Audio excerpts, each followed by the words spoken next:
A very good morning to my dear children. Welcome to your class, your English language class.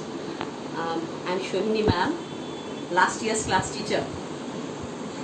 This year I'm going to take your English language class and your mathematics class. Okay, these two classes I'm going to take.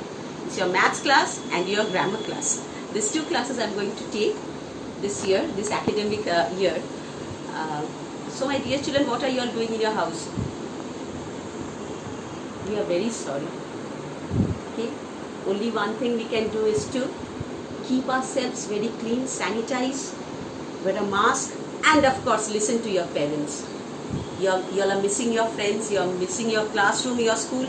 Even do we children, we are also missing you a lot. The school, classrooms, we the teachers are also very sad. We are very sad, because we can't meet the children. You all are the precious gifts of God and we can't meet you all. We are feeling very bad for that. Okay, let's pray to God. I think so. After a few days everything will be alright and we will meet together. We'll see each other in the school. Now I'll go back to the lesson again. So regarding your English grammar, you are having English language. I am having two books with me. That is, one is the Friday afternoon book and the grammar book. This is the comprehension book, Friday afternoon book.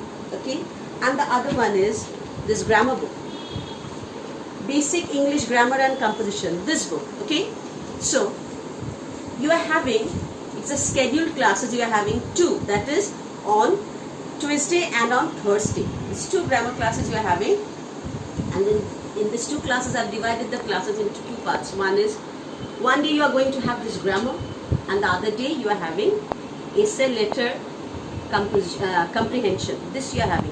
So regarding the essay letter comprehension, it is not possible to do the three in a single class. So that also I further divided into three parts. That 1 week you are going to have the comprehension, the other week you are going to have the letter, the other week you are going to have the essay class. So these are the things you are going to have. Okay, and grammar, always one day it's scheduled for grammar. You are going to have this grammar class. Okay, so now let's go back to your grammar class. And regarding the syllabus, you'll get very soon, perhaps today only, you'll get the grammar syllabus, English 1 syllabus till first term. Okay, not the second term. Your unit test and your first terminal syllabus you are going to get in your assignment, and I'm going to send it to you in your WhatsApp group. You are going to get it. Now let's go back to the lesson. Okay, my dear children, all of you having this book with you, Basic English Grammar and Composition. So let's open to page number 5. Okay, open the book to page number 5, and the name of the chapter is Parts of a Sentence. So what is the name of the lesson? Parts of a Sentence. Okay, that is the chapter's name. See, Parts of a Sentence. This is the chapter. Now, it may come to your mind that, ma'am, what is this parts of a sentence? First, we should know what a sentence is. So, what a sentence is? Sentence is a group of words that makes a complete sense or a complete meaning. So, when you arrange the words in such a manner that it is giving a sense, you can understand that what it wants to say. It's complying the full sense in it. So then it is a sentence. So if I tell a group of words haphazardly, which is not having any meaning, like if I say,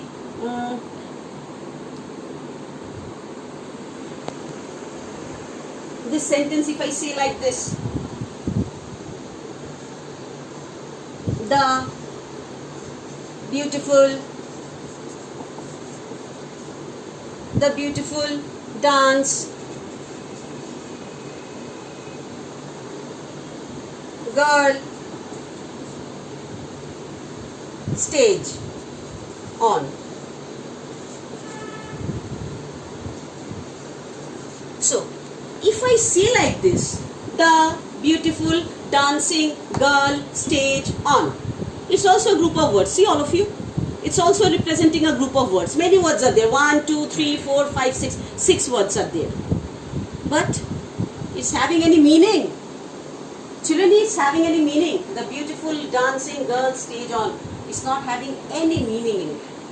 So when I will add some meaning to it, so it should be arranged in such a manner that it will give a meaning to it.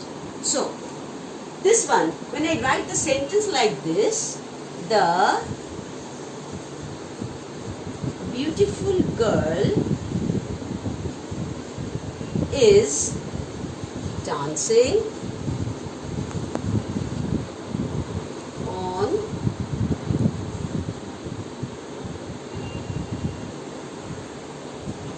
the stage. So two letters I missed over here, two words, that is and another one, the. Okay. So when I'm adding meaning to it, just see, the beautiful girl is dancing on the stage. So it's having a meaning in it. That a beautiful girl is dancing on the stage. So it's having a complete meaning.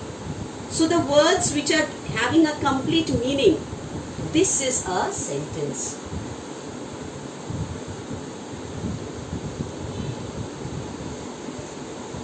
But this one, the beautiful dancing girl stage on is the. It's not having any meaning, but this is also a group of word. This is also group of words. This is also group of words.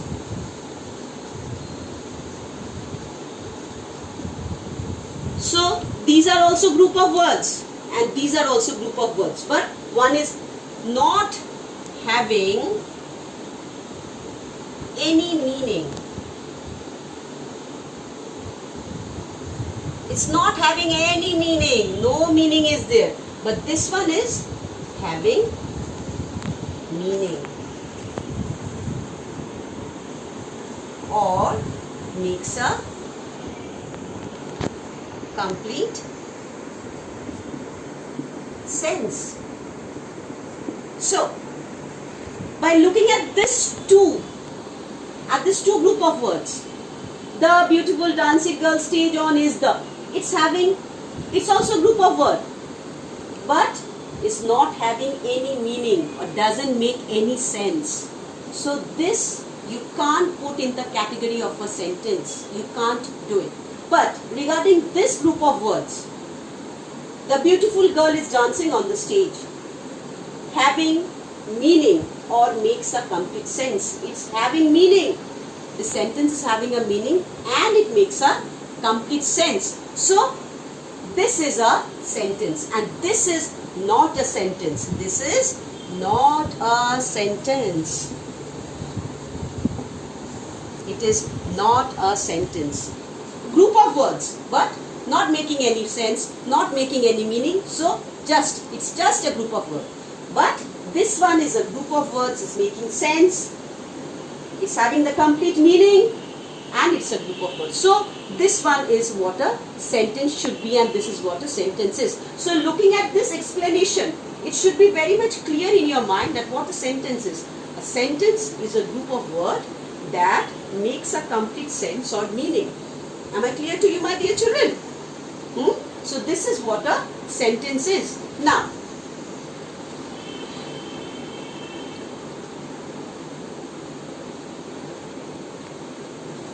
regarding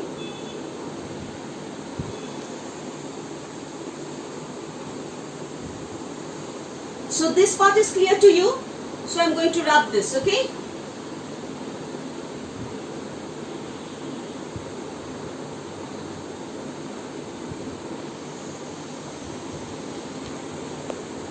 And one more part of a sentence, you see, a sentence is always having the subject part and the predicate part. Okay, these two parts the sentence will always have. The first part is the subject and the second part is the predicate. So these are the two parts which a sentence will always have. So one is the subject part. The subject is known as the doer or action part of a sentence. Okay, and the predicate is the something is said about the subject. So, the girl is dancing. So it's a, so this one is making a complete sense. It is a sentence starting with a capital letter, ending with a full stop.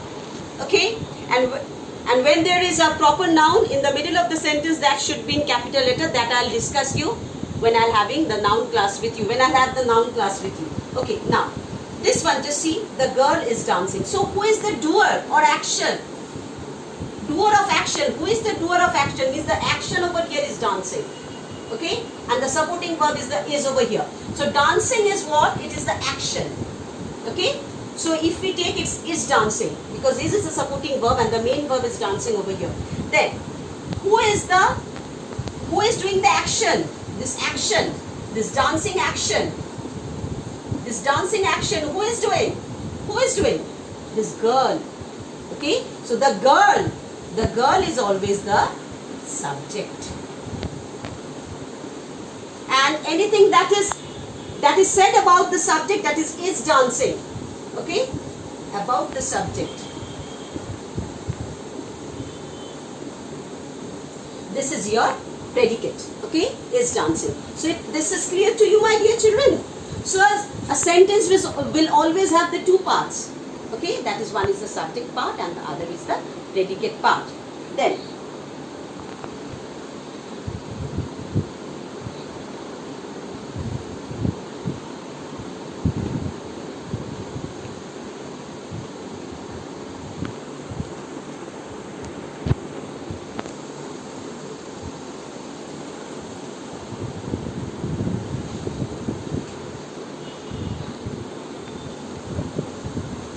suppose I take the sentence like this: my father reads the newspaper daily.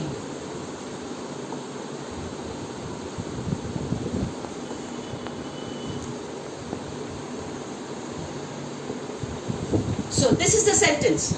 Now the subject part is also known as the noun part of the sentence. Okay, it can also be the pronoun part, because pronoun is a word which is used instead of a noun. Now just keep in mind that the noun part of a sentence, the noun part of the sentence is also known as the subject part. It may have less words, okay, 2 words, 3 words, less words, but the predicate part of a sentence, the predicate part of a sentence is also known as the verb part of the sentence. Okay, it is also known as the verb part of the sentence. Okay, and it contains many words. Okay, and it contains many words. As it is given in your book, you can see, if you open the book, you will see it very nicely. There are 2 parts of a sentence: subject and predicate. When we name some person or thing when we write the sentence, the naming part of a sentence is called the subject. It is also called the noun part. The subject is the doer of the action. It may be a noun or a pronoun. Okay, so it may be a noun or a pronoun also. I told you. It may be a noun or a pronoun also. A group of words about which something is said is called the subject of a sentence. I told this is called the subject of a sentence. Then the word or groups of words which say something about the subject in a sentence is all called the predicate. So that is called the predicate, and the doer is the subject, and the what work the doer is doing, what the verb is reflecting about the noun or the pronoun, that is the subject part, is known as the predicate part of the sentence. Then see over here, my dear children, the sentence is given over here very nicely. The garden is full of flowers. So you have to pick the subject and the predicate of it. You will get it in your assignment, children. You will get this in your assignment. I'll send it to you. But first do it yourself, and then you check your work from the assignment. Okay? See, the garden is full of flowers. So the garden, it is the garden which is the noun part of the sentence or the subject part of the sentence. Okay? Then is full of flowers. Is full of flowers is the predicate part of the sentence. It's a verb part of the sentence. The peacock is a beautiful bird. The peacock, it is the noun part of a sentence, is a beautiful flower, because about the peacock what it is telling, that it is a beautiful bird. Then it is the predicate part of a sentence. The goldsmith makes jewelry. So goldsmith, you know, the people who makes jewelry out of gold and silver, those are known as goldsmith. Okay? Then the goldsmith is the subject over here. Makes jewelry. Makes, you see, is the verb over here. So the verb part is the makes jewelry. That is the predicate part. So like this you are having. You do it yourself, my dear children. It's your homework. It's your homework. You do it yourself. See page number 6, homework. Do it yourself. Do it yourself in this book. Do it yourself. Okay, in this book. And I will send it to you in the assignment. There you will check that what you have done is wrong or right. And regarding your copies, I will tell you what to do. Those things you will do in your copies, okay? And see this one, my children. The subject you have to match with the predicate, okay? You have to match the subjects with the predicate. Jack's parents have gone to Singapore. My school bus comes at 8 o'clock. The young man is this. The young man wore a hat. Kenny went to the Disney World last year. The aeroplane took off from the airport. Bees collect nectar from flowers. So like this, the sentences you have to do it. First do it yourself, and over here, this too will be your homework. See, my dear children, okay? This one will be for your homework. You have to do it yourself. Add subjects to complete the sentence and add predicate to complete the sentence. You have to do these two things for you. It's already done. I did it, okay? For me it's done. But I want my children to do it, okay? I will send this in your assignment. Surely I'll send it. From there you can check it, you can do it. And after doing all these things, then the things which I will tell you to do it in your English 1 notebook, only those things you will do it in your English 1 notebook. Others you will do it in your grammar book, because this is your workbook also. The workbook should also be done along with the copy. I will tell you what to do. First do it in your book. First, this is your first class. First you do it in your grammar book. Do it yourself. I will send it in your assignment first, but I want you to do it yourself first. Okay? So, in the next class, I'll do the recap of this lesson, and I'll go for the essays and the letter or comprehension, whatever I'm going to do, I'll tell you. But first I will do the recap of this lesson, that is your parts of a sentence. Okay? So, am I clear to you, my dear children? So, I think so. You are clear with the class, and the clarification was good to you. It was beneficial to you, I think so. So, if any problem you have, you are free to ring me up. Any problem you are having, you are free to ring me up. And you know my phone numbers very nicely. You can ring at any of the 2 numbers, you can ring.